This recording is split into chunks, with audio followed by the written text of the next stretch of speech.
grow up working in the farm, started working at 8 years old, hoeing cotton in the fields. Going from that to, I'm about to have a degree, I'm about to be a scientist. Just saying I'm about to be a scientist is as surreal as it gets.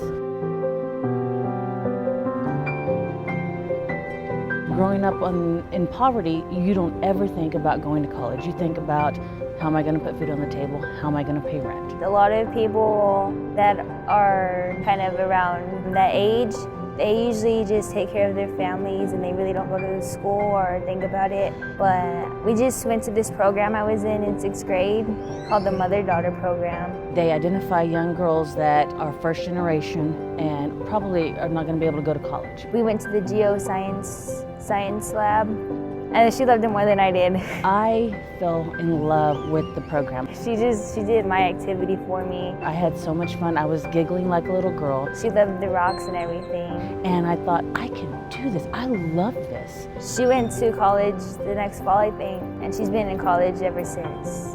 And I'm really proud of her for doing that, because people that age, they wouldn't really go back to college or even think about going, but she did, and I'm really proud of her for that.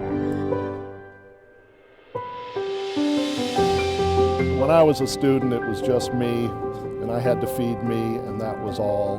When I get students like Melody who have kids and working lots of hours, I have total respect. I think she's tenacious. I think she has identified a goal for herself. She wants to be an example to herself, she wants to be an example to her children, she wants to be an example to her community. And I don't think she wants to let them down. Ever since she went to college, I've wanted to go even more now, because she showed me that no matter what, you can still go, and no matter how old you are, if you have a family, a job, anything is possible. And she's taught me that I could do that.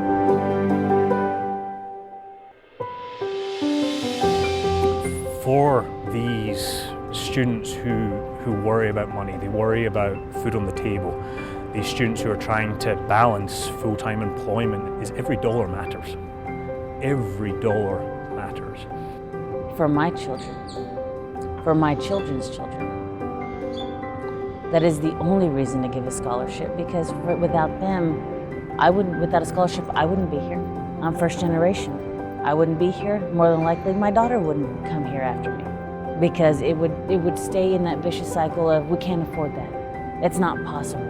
That's for rich people, And what a scholarship does is it enables us to reach our potential. You can change someone's life with that, because my mom, she has gotten so many scholarships, and it's really helped her a lot. And I'm grateful for the people who do that for people, because it helps them get through college and it helps them achieve their goals. When they have somebody that says, hey, I believe in you enough that I think you can do this, I'm going to help you in any way I can, then maybe it's enough for them to lift their head up, to lift their eyes up and look at what their prize is.